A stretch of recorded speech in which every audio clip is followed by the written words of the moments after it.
have a question for Rita. How were you able to adjust? Kasi syempre, ibang-iba nga yung mundo ng showbiz. I was not. Charot! Hindi naka-adjust. Hanggang ngayon.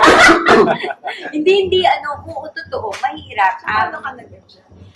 Actually, in the beginning naman, wala namang masyadong problema. Pero nung Well, I think siguro, I'll say this. One of the things I like remember Pastor Julius shared with us, and we had people, key people in our lives, who would tell us to parang hold the tension. Because every once in a while we would give up. We would be so tired of this, and I would say, or she would say, "Fine, I won't study na lang, or I won't do showbiz anymore. It's so difficult for you, parang ganon." Or I would say, alam mo, I'll say no to these ministry events because you're being so fine. Lahat natin ang gusto mo. Parang we would just do that to one another. And then we would pray, and then we would remember na, yun nga, those key words people spoke over us na it's not an accident that you both would have these childhoods, kasi from childhood I was active in ministry, from childhood I was active in showbiz.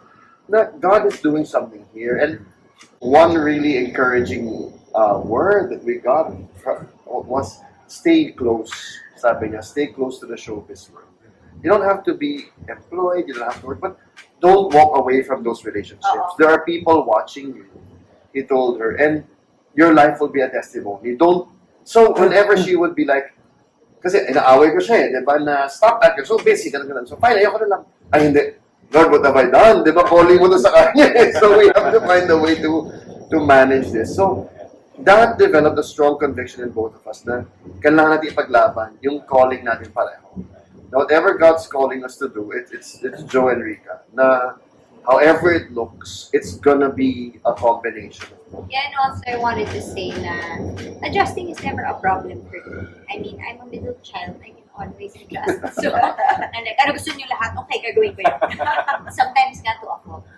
And that is actually where I need to be very careful about, am I hearing my husband or am I hearing God? Naging people pleaser ka bilang middle child. Kaya ganyan. Alam mo, actually, hindi ako people pleaser kasi wala akong pakialam kung do you like me or ano.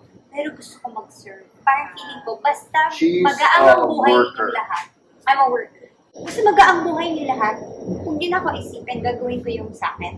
So, that has been one of my greatest lessons ever since getting married to him na, ano ba, si Lord talaga, ano ba gusto mo?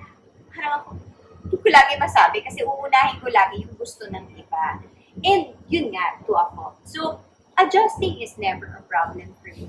But, I can also be very, very strong on my positions. When I know that my position is something that God told me personally na ito talagang dapat mo itin. Pag magkaiba na kami, kahit sino yan, kahit na mga kaibigan, kahit na churchmates, or what have you. Pag magkaiba na kami, if there is no way to work around it, if you cannot accept me that this is how I view things, or sila, or that I can't accept what they, dun na ako, hindi na talaga adjustment, kung hindi, separation na. So ako kasi naniniwala ko na hindi naman dapat lahat pinipreserve na lagi kayong magkasama. Hindi ko sinasabing dapat magkagalit. Pero may mga bagay talaga that just won't work if you did it together. Diba? Hindi naman enemies. But yeah, I respect that that's you. You respect that this is me. Can we go on working together, being together? I don't think so because we're completely different fundamentally on something. But it doesn't mean I hate you or that you hate me. Yun lang.